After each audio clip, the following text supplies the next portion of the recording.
Shalom, I'm Miriam Feinberg Vamosh, coming to you all the way from Jerusalem. I want to tell you about the new novel I wrote together with award-winning author Eva Marie Everson. It's called Ahōti, A Story of Tamar. It takes Tamar, King David's daughter, Absalom's sister, raped by their half-brother Amnon, to new places, literally and figuratively. And I hope this story will inspire you as it did us. Today I'd like to talk to you about Absalom, who plays a major role in Tamar's story in the Bible and in our novel. What's the first Bible verse you think of when I say Absalom? Maybe David's famous words of mourning when he hears of Absalom's death. "Oh, Absalom, my son, if only I had died instead of you." Here's what the Bible says about Absalom's gruesome death and his burial after his army had finally been defeated by King David's army. Absalom was riding his mule, and as the mule went under the thick branches of a large oak, Absalom's head got caught in the tree. He was left hanging in midair while the mule he was riding kept on going. Joab, David's general, took 3 javelins in his hand and plunged them into Absalom's heart, while 10 of Joab's armor-bearers surrounded Absalom, struck and killed him. They took Absalom, threw him into a big pit in the forest, and piled up a large heap of rocks.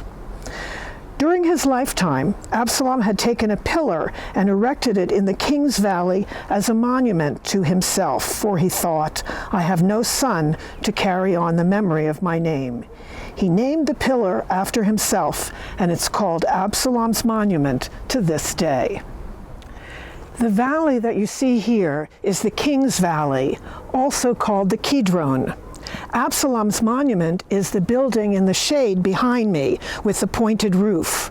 No, it's not a pillar anymore. That was a long time ago when this all happened, and things have changed. Memories of things have changed. But let's just say the story of Absalom went viral and has been trending for, 3,000 years or so. Absalom's monument is 60 feet high, its lower part carved out of solid rock next to a number of tombs, each with its own fascinating story. The Bible says a rebellious son, as Absalom was, should be stoned to death.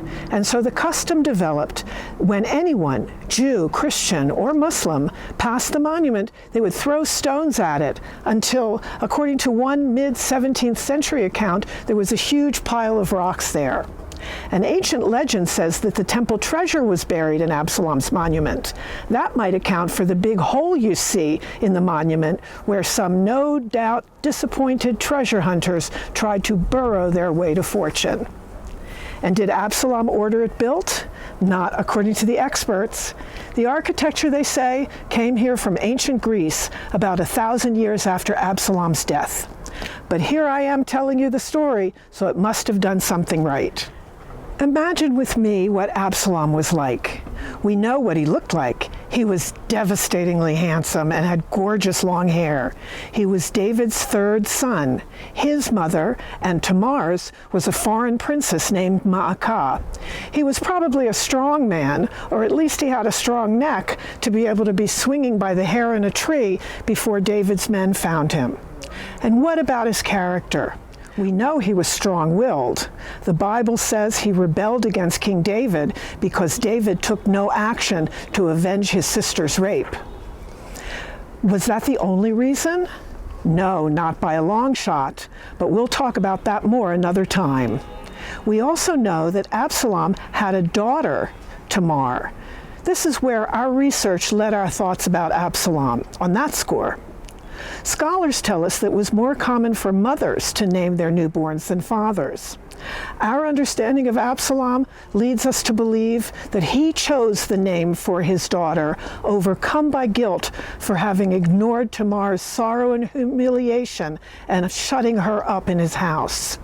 And we know that Absalom was charismatic and persuasive, not only later as a rebel leader, sweeping the Israelites after him to unseat his father David.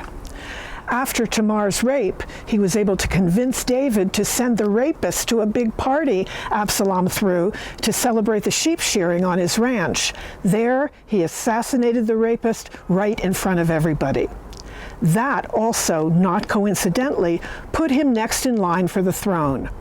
But his vigilante justice earned him not a crown, but having to flee Jerusalem, the center of political power.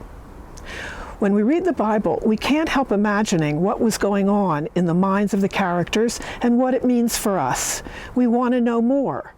And the Bible itself says there were stories to tell that appear in other sources. Some of these ancient sources have probably been lost. In fact, our story of Tamar, as it appears in our novel Ahōti, of what happened to her after the rape, comes from just such a lost ancient source, which I'll tell you about another time. Now I'd like to read to you a passage from our novel Ahōti. It fills out the scene between Absalom and Tamar after her assault in 2 Samuel 13:20, recorded ever so briefly. And it begs the question, was Absalom, Tamar's big brother and her protector, involved in her rape? If so, why?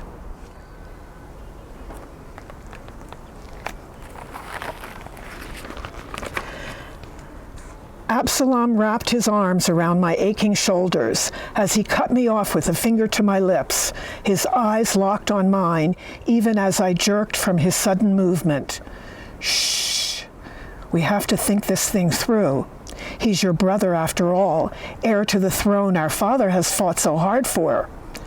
His own tone had grown oddly urgent. You'll never be able to avenge this outrage, even if you are questioned by the priests who love you, and they find that, though you did not scream, the fault is not yours. What good can happen next? The best thing you can do is to keep it quiet. He squeezed me closer to himself as he dipped his lips close to my ear. Humiliation is not death now, is it? Perhaps we can save your honor and give you to one of the princes from afar whom our father has been considering, and he will take you away as his wife. Absalom released me as suddenly as he had gathered me, then stepped out of the shadows and gestured to Mara. Send word, we're going to the king. For some surprising and intriguing twists and turns, I invite you to check out our book, Ahōti, A Story of Tamar. Ahōti means my sister. So for all my sisters and brothers out there, I invite you to check out Ahōti wherever books are sold. It will be available for pre-order soon and will be released in May 2024.